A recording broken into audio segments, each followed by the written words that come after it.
नमस्कार, PP news line में आप सबका स्वागत है। मैं हूं रजनी अनुभव। आइए सबसे पहले नजर डालते हैं अब तक की प्रमुख सुर्खियों पर। विलेज डिफेंस कमेटी को मजबूत करने और नए हथियार उपलब्ध करवाने की कवायद जारी। 100 नए सदस्यों को प्रदान किए गए हथियार। All Jammu Kashmir based reserve categories ने अपनी मांगों को लेकर किया प्रदर्शन। रैबरे खेल शिक्षकों का प्रदर्शन आज भी रहा जारी और जम्मू में कोहरे की मार जारी। राजौरी जिले के डांगरी में आतंकी हमले के बाद विलेज डिफेंस कमेटी को मजबूत करने के लिए नए हथियार उपलब्ध करवाने की कवायद तेज हो गई है। सोमवार को डांगरी गांव में पुलिस की ओर से विशेष शिविर लगाकर 100 नए बीडीसी सदस्यों को हथियार दिए गए। इनमें 20 पूर्व सैनिकों को एसएलआर और अन्य 80 सदस्यों को 303 राइफलें दी गई। उधर गांव की महिलाएं बीडीसी बनकर अपनी और अपने परिवार की सुरक्षा करनी चाहती हैं, जिसके लिए वे हथियार देने की मांग उठा रही हैं। जानकारी के अनुसार पुलिस ने सोमवार को विशेष शिविर लगाया, जिसमें 100 नए सदस्यों को हथियार प्रदान किए गए। इसके अलावा गांव के पूर्व सैनिक गांव के अन्य लोगों को हथियार चलाने का प्रशिक्षण देंगे। बीडीसी सदस्यों का कहना है कि अब आतंकी सामने आकर तो दिखाएं। और आज सभी मतलब मैं ज़्यादा नहीं कहूँगा तो हमारा जितनी डिमांड थी उसमें 30% हमारी फुलफिल हो गई है। 70% हमारी पीछे है। फर्स्ट फेज में 30% जो है हमें जो मिल रहे हैं हमें वेपन्स, और आशा करते हैं कि जल्दी से जल्दी जो बाकी है वो भी सेकंड फेज में हमारे पूरे हो जाएंगे या थर्ड फेज तक हमारे क्लियर हो जाएंगे। All Jammu based reserve category employees association Kashmir का प्रदर्शन आज 224वें दिन में प्रवेश कर गया। प्रदर्शनकारियों ने पनामा चौक में प्रदर्शन किया। इस दौरान उन्होंने नारेबाजी कर नाराजगी जताई और कहा कि पिछले काफी समय से वह कश्मीर घाटी से स्थानांतरित करने की मांग को लेकर प्रदर्शन कर रहे हैं, पर सरकार उनकी मांगों को अनसुना कर रही है। उन्होंने जल्द से जल्द उन्हें कश्मीर से उनका तबादला करके जम्मू में स्थानांतरित करने की मांग की। लग जाएगा और जल्दी से जल्दी हमारे अंदर एक भरोसा पैदा होगा कि एक प्रचंड बहुमत में एक सरकार है जिन्होंने हमारे इस मसले को, जो 15 साल की एक डिमांड थी सूटेबल कम्प्रीहेंसिव ट्रांसफर पॉलिसी को लेकर, उसको इन्होंने इस ट्रांसफर पॉलिसी को लागू किया। तो हमारे अंदर भी भरोसा पैदा होगा कि सच में अगर यहाँ पर जम्मू कश्मीर में लोगों को कोई न्याय दिलवाने वाला है, जस्टिस करने वाला है, तो वो आज की हमारी रूलिंग गवर्नमेंट ही है। धन्यवाद। रैबरे खेल शिक्षकों का प्रदर्शन आज भी जारी रहा। खेल शिक्षक आज इकट्ठे हुए और अपनी मांगों को लेकर नारेबाजी करते हुए नाराजगी जताई। प्रदर्शनकारियों ने कहा कि एक तरफ सरकार उनकी मांगों को पूरा नहीं कर रही, दूसरी तरफ पुलिस उनकी आवाज को दबाने की कोशिश कर रही है। उन्होंने कहा कि उनकी 2 ही मुख्य मांगे हैं। पदों को डीफ्रीज करने के प्रस्ताव को रद्द किया जाए और प्रोबेशन अवधि को 7 साल से घटाकर 5 साल किया जाए। जब तक उन्हें लिखित में आदेश जारी नहीं किया जाता, तब तक प्रदर्शन जारी रखेंगे, वे पीछे नहीं हटेंगे। के बारे में तो एलजी साहब से क्वेश्चन करना ज़्यादा अच्छा रहेगा, वो ज़्यादा अच्छे से जवाब दे पाएंगे कि कहाँ पे क्या त्रुटि है, क्या कारण है कि आज ये पढ़ा लिखा यूथ रैबरे खेल फिजिकल एजुकेशन टीचर आज सड़कों पे है, जो कि खुद एक मतलब रोशनी है भारत के लिए, तो वो आज खुद सड़कों पे है। ये इसका आंसर तो एलजी साहब हमसे अच्छे से दे पाएंगे। जम्मू में ठंड का प्रकोप जारी है, जिसके चलते जम्मू में कोहरा छाया रहता है और विजिबिलिटी कम रहती है। आज भी जम्मू में कोहरा छाया रहा, जिस वजह से विजिबिलिटी कम रही, जिस वजह से लोगों को परेशानी हुई। वहीं इस कोहरे से किसानों को भी परेशानी हो रही है। सिविक सफाई कर्मचारी यूनियन द्वारा आज अपनी मांगों को लेकर प्रदर्शन किया गया। प्रदर्शनकारियों ने नारेबाजी कर नाराजगी जताई। यूनियन के प्रधान रिंकू गिल ने कहा कि पिछले काफी समय से वे अपनी मांगों को लेकर आवाज उठा रहे हैं, पर उनकी मांगों पर गौर नहीं किया जा रहा, जिसके चलते आज वे प्रदर्शन करने पर मजबूर हो गए हैं। उनकी मांगों में नियमित करना, वेतन बढ़ाना व अन्य मांगे शामिल हैं। उन्होंने जल्द से जल्द उनकी मांगों पर गौर करने की मांग की। बड़ी शर्म से ये कहना पड़ रहा है कि बड़ी मुश्किल से हमने जो सैलरी थी उसकी डिमांड करके बढ़ाई थी, लेकिन 26 तारीख को एक चीफ अकाउंट मैम के थ्रू एक ऑर्डर निकलता है कि अनस्किल्ड स्किल्ड हाई स्किल्ड की जो सैलरी है वो कम की गई है। हम इसका कड़ा विरोध करते हैं और मीडिया के माध्यम से ये कहना चाहते हैं कि अगर हमारी डिमांडें आज पूरी नहीं हुई तो कल 11 तारीख को जम्मू म्युनिसिपल कॉर्पोरेशन का एक जो मुलाजम है वो हड़ताल पर चला जाएगा। तो मैं मीडिया का धन्यवाद करता हूं जो हमेशा हमारी आवाज को बुलंद करते हैं। पुंछ जिला मुख्यालय से 5 किलोमीटर दूर स्थित बैंच गांव में रविवार देर रात अल्पसंख्यक समुदाय के घरों पर पथराव व दरवाजे खटखटाने का मामला सामने आया। इससे लोगों में दहशत है। वहीं सोमवार को विभिन्न संगठनों के लोगों और थाना प्रभारी रंजीत सिंह राव ने गांव का दौरा कर स्थिति का जायजा लेकर पीड़ित परिवारों को सुरक्षा का आश्वासन दिया। धार्मिक संगठनों के पदाधिकारियों ने पीड़ित परिवारों को सांत्वना देते हुए उपराज्यपाल से अल्पसंख्यक समुदाय के लोगों को कड़ी सुरक्षा प्रदान करने की मांग की। रविवार देर रात बैंश निवासी साहिल बाली और विनोद बाली के घर कुछ लोगों ने दरवाजे खटखटाए और फिर पथराव किया। इससे घरों के शीशे भी टूटे। शोर मचाने के बाद वह लोग फरार हो गए। सोमवार सुबह घटना की जानकारी मिलते ही विहिप के प्रदेश सचिव निशु गुप्ता, बजरंग दल के संयोजक सौरभ सुदन और पूर्व एमएलसी एवं भाजपा नेता प्रदीप शर्मा मौके पर पहुंचे और स्थिति का जायजा लिया। रजौरी का जो सानिया गुजरा रजौरी में जो हमला हुआ, जिसमें हमारे कल भी एक हमारा बच्चा जो है वहाँ पर वो उस जो शहीद हुआ, 8 लोग हो गए वहाँ पर, 8 लोग जो गुजरे हैं।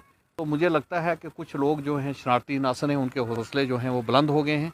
वो कोशिश कर रहे हैं कि जैसे ये मनियाटी गांव है, यहाँ 20 या 22 घर हैं हिंदुओं के, और ये बड़ी मुश्किल से अपने गुजर बसर करते हैं। और कुछ लोग कोशिश कर रहे हैं कि ये लोग अपनी ज़मीनें, अपने मकान, अपने ये सब कुछ छोड़कर भाग जाएं। इसीलिए इन पर बार बार देखो, एक घर में पथराव हुआ, दूसरे में शीशे तोड़े गए और रात को इनके घरों को ज़बरदस्ती खटकाया गया, दरवाजों को, और इन लोगों ने SHO साहब और पुलिस को फ़ोन किया और CRP भी आई, और CRP के होते हुए दूसरे घर पे फिर अटैक हुआ सुबह 6 बजे। यहाँ पर CRP गश्त कर रही थी जब ये अटैक हुआ। और फिर मैं ये कहूँगा, मैंने SSP से भी बात की, SSP साहब से भी और SHO साहब से भी बात की। मैंने उनको कहा कि ये बात ठीक नहीं हो रही है। मुझे एक ही लगती है जो बात, वो यही है कि यहाँ से जो मनियाटी जो गाँव है, 20 या 22 घर हैं, वो कोशिश कर रहे हैं कि इनको यहाँ से जो ये भाग जाएं। पर मैं ये कहूँगा कि उनके जो वो अभी उनके दांत जो हैं वो कच्चे हैं। यहाँ जो लोग रह रहे हैं, अब ऐसी बात नहीं हो सकती है। अगर वो ऐसा सोच रहे हैं तो वो भी गलत सोच रहे हैं। यहाँ पर लोग डटे हुए हैं। ठीक है, मैं एडमिनिस्ट्रेशन से भी बात करूँगा, यहाँ SOG की करने चाहिए। यहाँ से 7, 8, 10 लोग जो है SPO भर्ती किए जाएँ, ताकि वो रात को अपनी जो है रक्षा जो है। जम्मू कश्मीर के पर्वतीय इलाकों में बर्फबारी के साथ मैदानों में कोहरे की मार जारी है। कश्मीर के श्रीनगर समेत कई जिलों में रविवार रात से सोमवार तड़के तक बारिश हुई। पर्यटन स्थल गुलमर्ग सहित पीर पंचाल, बालटाल आदि पर्वतीय क्षेत्रों में बर्फबारी हुई। इससे घाटी के पारे में हल्का उछाल आया है और सर्दी थोड़ी कम हुई है। वहीं जम्मू में कोहरे के कारण 12 ट्रेनें निर्धारित समय देरी से पहुंची। मौसम विज्ञान केंद्र श्रीनगर के अनुसार 11 से 13 जनवरी को जम्मू व कश्मीर संभाग के कुछ हिस्सों में भारी बारिश और बर्फबारी हो सकती है। घाटी में मौसम के बदले मिजाज से दिन रात के तापमान में सामान्य से 3 से 7 डिग्री सेल्सियस तक उछाल आया। श्रीनगर में अधिकतम पारा सामान्य से 3.7 डिग्री चढ़कर 9.8 और न्यूनतम तापमान 2.8 डिग्री चढ़कर 9 डिग्री सेल्सियस दर्ज किया गया। राजौरी पुंछ की पीर पंचाल के पहाड़ी इलाकों में आतंकियों के 2 से 3 छोटे ग्रुप सक्रिय हैं, जिनका अभी तक कोई सुराग नहीं मिल पाया है। बर्फबारी और ठंड के चलते पहाड़ी इलाकों में रहना संभव नहीं है। आशंका जताई जा रही है कि राजौरी के डांगरी में इन्हीं आतंकियों के रेकी करने के बाद वारदात को अंजाम दिया है। फिलहाल सुरक्षा एजेंसियां डांगरी हमले में 1 हफ्ते के बाद भी जांच में जुटी हैं। राजौरी पुंछ रेंज के DIG डॉक्टर हसीब मुगल ने खुलासा किया कि पीर पंचाल के पहाड़ों पर आतंकियों के 2-3 दलों के होने की सूचना है। उनके अनुसार पुलिस व सुरक्षा एजेंसियां आतंकियों को ट्रैक कर रही हैं। दरहाल के परगाल स्थित सैन्य कैंप पर फिदाइन हमले के बाद बुद्दल पुलिस थाने के अंतर्गत कांदरा हिल में सुरक्षा बलों का आतंकियों से सामना हुआ था, लेकिन खराब मौसम के चलते वह बच निकले थे। राजौरी में दोहरे आतंकी हमले के बाद गृह मंत्री अमित शाह ने सोमवार को भाजपा कोर ग्रुप के साथ प्रदेश के सियासी हालात और हमले के बाद उत्पन्न स्थिति पर गहन मंथन किया। उन्होंने भाजपा नेताओं से स्थिति पर नजर रखने तथा किसी भी हालात में माहौल ना बिगड़ने देने के लिए लोगों के बीच रहने की हिदायत दी। शाह के आवास स्थित कार्यालय में 3 घंटे से अधिक चल रही बैठक में जम्मू कश्मीर के राजनीतिक हालात पर मंथन करते हुए गृह मंत्री ने हिदायत दी कि ज्यादा से ज्यादा लोगों तक पहुंच बनाएं।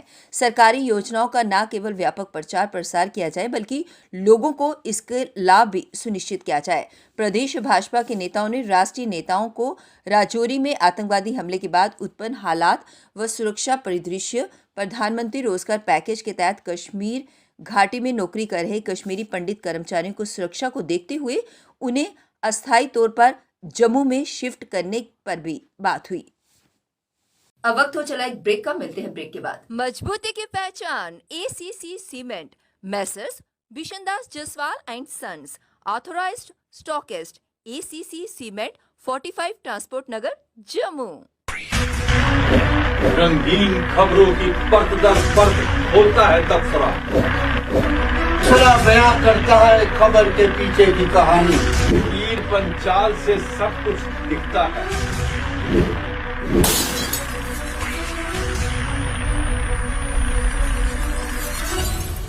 ब्रेक के बाद बढ़ते हैं अगली खबर की तरफ।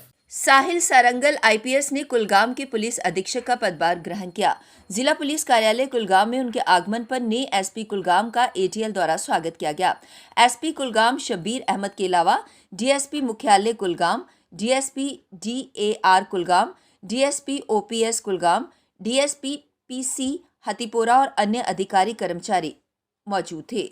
नए एसपी को जिला पुलिस कुलगाम की जम्मू कश्मीर पुलिस की टुकड़ी ने गार्ड ऑफ ऑनर दिया। कार्यभार ग्रहण करने के बाद एसपी कुलगाम ने जिला कुलगाम के पुलिस अधिकारियों के साथ एक परिचयात्मक बैठक बुलाई और लोगों की आकांक्षाओं को पूरा करने के लिए अधिकारियों को समर्पण और जोश के साथ काम करने के लिए प्रेरित किया। तिलगाम कुरीरी में सोमवार की शाम कपड़ा दुकान में आग लगने से लाखों रुपए की संपत्ति जलकर राख हो गई। चशमदीदों ने बताया कि तिलगाम कुरीरी के मोहम्मद मागरे पुत्र हसन मागरे की दुकान में रात करीब 9:30 बजे भीषण आग लग गई, जिससे पूरी दुकान पल भर में जलकर राख हो गई। स्थानीय लोगों द्वारा तत्काल आग बुझाने के अभियान के बावजूद लाखों रुपए का सामान जलकर राख हो गया। अखनूर के गांव नाईबाला में 50,000 गैलन पानी की क्षमता वाली टंकी ढहने के मामले में जल शक्ति विभाग ने कड़ा संज्ञान लिया है। इसके तहत जम्मू संभाग की सभी खस्ता हालत टंकियों की रिपोर्ट तलब करने के साथ ही पानी आपूर्ति करने वाली टंकियों की जांच के आदेश दिए गए हैं। साथ ही खस्ता हालत टंकियों से पानी की आपूर्ति तुरंत ही बंद करने के लिए कहा गया है। जल शक्ति विभाग के चीफ इंजीनियर कार्यालय से ये आदेश जारी हुआ। विभाग की ओर से गाँव में इसकी जांच की जा रही है। टंकी ढहने का जो मामला सामने आया है, इसकी रिपोर्ट 3 दिन में सौंपे जाने की आदेश जारी किए गए। खस्ता हालत टंकी की मरम्मत के लिए 4 बार टेंडर जारी किया गया था। हालांकि क्षेत्रवासियों ने टंकी के कार्य में गुणवत्ता की कमी का आरोप लगाया है। लोगों का कहना है कि विभाग को पहले से जानकारी थी कि टंकी खस्ता हालत में है। बलिदानी पुलिस कर्मियों और अधिकारियों के बच्चों की स्कूली शिक्षा का पूरा खर्च अब प्रदेश प्रशासन करेगा। निजी स्कूलों को बलिदानियों के बच्चों को आर्थिक रूप से पिछड़ा वर्ग के तहत दाखिला देना होगा। प्रदेश प्रशासन ने इस संदर्भ में आदेश जारी किया है। संबंधित अधिकारियों ने बताया कि बलिदानी पुलिस अधिकारियों व कर्मियों के पहले 2 बच्चों की स्कूली शिक्षा का खर्च प्रदेश प्रशासन उठाएगा। प्रशासन मासिक फीस और परिवहन शुल्क जो अधिकतम 3,000 रुपये प्रति बच्चे के आधार पर होगा का भुगतान होगा। प्रशासन द्वारा जारी आदेश में कहा गया कि आतंकियों से लड़ते हुए या किसी आतंकी हमले के दौरान ड्यूटी करते हुए अपने जीवन का सर्वोच्च बलिदान देने वाले पुलिसकर्मियों के 2 बड़े बच्चों की जम्मू कश्मीर के किसी भी स्कूल में, चाहे वह निजी स्कूल क्यों ना हो, 12वीं तक की पढ़ाई का खर्च प्रदेश प्रशासन उठाएगा। इसके अलावा प्रत्येक बच्चे के हर साल अधिकतम 10,000 रुपये तक वर्दी का खर्च और किताबों का खर्च भी प्रशासन करेगा। पीपी न्यूज लाइन के आज के इस अंक में बस इतना ही। मुझे और मेरी पूरी टीम को दीजिए इजाजत और आप देखते रहिए पीपी न्यूज लाइन। नमस्कार। जम्मू में आई टेस्टिंग की साइंटिफिक और मॉडर्न टेक्नोलॉजी के लिए हमेशा याद रखें जेम ऑप्टिशियंस, जहां पर रखा जाता है आपकी हर जरूरत का ख्याल। Gem opticians with the facility of eye exercise, A scan, biometry, pachymetry और ऑटोमेटेड फील्ड एनालाइजर। और हाँ, हमारे यहाँ बढ़िया क्वालिटी के ब्रांडेड स्पेक्टिकल्स, सनग्लासेस और कॉन्टेक्ट लेंसेज मिलते हैं। आपका भरोसेमंद एक ही नाम, Gem Opticians, Gandhinagar. Gem Opticians, Nai Basti. Gem Opticians, Amphalla. Gem Opticians, Trikuta नगर।